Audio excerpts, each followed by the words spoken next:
మీ పేరండి? నా పేరు రాజమ్మ. ఏం చేస్తుంటారు? ఈ మధ్య రాగి జావ, కోడిగుడ్లు, మొలకలు, టిఫిన్ అమ్ముతుంటానమ్మా. సార్, మనకి ముఖ్యమంత్రి గారి పరిపాలన, చంద్రబాబు గారి పరిపాలన ఎలా ఉంది సార్? పర్వాలేదమ్మా, ఇంతవరకు బాగానే ఉంది. ఇటు పైన ఎలా ఉంటుందో మరి, అంత దైవాధీనం అమ్మ. ఇప్పటికైతే బాగానే ఉందమ్మా.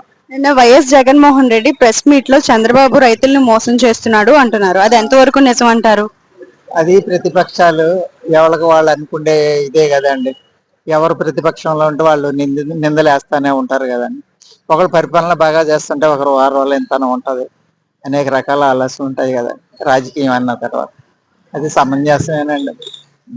అయితే అవకాశం ఉన్నంత వరకు అనుభవనీయుడే అండి బాగా ఆయన చంద్రబాబు నాయుడు. ఆయన చేయగలిగే సమర్థుడైన ఆయన ఎప్పటి నుంచో చేస్తున్నాడు.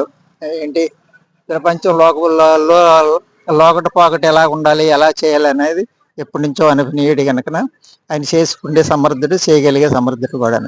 అంటే మోసం చేస్తున్నాడు అనే వర్డ్ నిజమేనంటారా?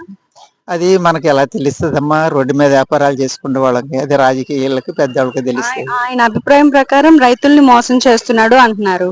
అది కరెక్ట్ అసలు ఆ పదం వాడటం? కరెక్ట్ ఏముందమ్మా, రైతులకి డబ్బులు వేస్తున్నాడు అని చెప్పేసి మనకు వార్తల్లో వస్తున్నాయి. 6 మాసాలకో సంవత్సరానికో ఎంత వేస్తున్నాం అని చెప్పి. మొన్న కూడా ఆటో వాళ్ళకి డబ్బులు ఇచ్చాడని చెప్పి తెలిసింది. ఇంకా అది మోసం చేయటం ఏముందమ్మా, అనుకోవడమే తప్ప. రైతులు అండగా నేనుంటాను, రైతుల పక్షాన ధర్నా చేస్తాను అని జగన్మోహన్ రెడ్డి మాట్లాడుతున్నాడు. జగన్మోహన్ రెడ్డి మాటలపై మీ అభిప్రాయం? జగన్ రెడ్డి మాటలు అంటే ఎప్పుడో ఎన్నో చేశాడండి ఆయన. ఇదివరకు ఎన్నో వాగ్దానాలు చేశాడు, ఎన్నో చేశాడు. కాకపోతే ఏంటంటే పరిపాలన మరి ఏ అవకతవకలు లేకుండా రాజ్యాంగం కూలిపోదు కదమ్మా. ఏదో తెలిసి ఉంటది పెద్ద పెద్ద వాళ్ళకి, మన చిల్లర వ్యాపారాలకి మనకు అంత అనుభవం ఉండదు రాజకీయం. దాన్ని బట్టి వాళ్ళు నిర్ణయించి ఓటింగ్ చేసి ఉంటారు. అదే అండి.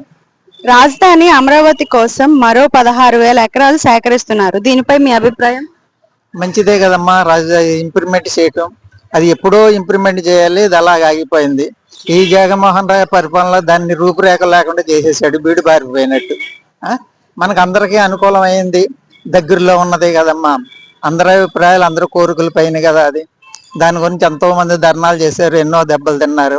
మళ్ళీ ఈయన వచ్చిన తర్వాత దాన్ని వెంటనే ఫస్ట్ ప్రాబ్లం దాన్నే పూసుకొని చెయ్యాలి, నేనున్నంత కాలంలో మేలు చేయాలి, మనకుంట రాజధాని ఉండాలి అనే అభిప్రాయం మీద నిలబడి చేయగలుగుతున్నాడమ్మా. ఇప్పుడు మీరు ఇక్కడే ఉంటారు కాబట్టి మీకు అన్నా క్యాంటీన్ దగ్గరగానే ఉంది. ఎప్పుడైనా భోజనం చేశారండి? ఒకసారి భోజనం అయితే చేయలేదు కానీ టిఫిన్ చేసామమ్మా. టిఫిన్ అంటే ఇంకా ఎలా ఉంటుందో మనకు తెలిసిందే. ఎలా ఉంది సార్, పర్వాలేదా? పర్వాలేదమ్మా, 5 రూపాయలకి ఏమొస్తుందమ్మా. అయితే ఏంటంటే మన ఇంట్లో తినే వాళ్ళకైతే ఇది అవ్వదు, సాటిస్ఫై కాదు. అది లేని వాళ్ళు ఎంతో మంది ఉన్నారు, ఆ పూట అడుక్కుండే వాళ్ళు, ఇక్కడ పనులు చేసుకునే వాళ్ళకి మంచి మేలుకరమైంది అది. 5 రూపాయలకి భోజనం, టీ కూడా ఇవ్వట్లేదు కదమ్మా. భోజనం పెడుతున్నారంటే పర్వాలేదు. Thank you.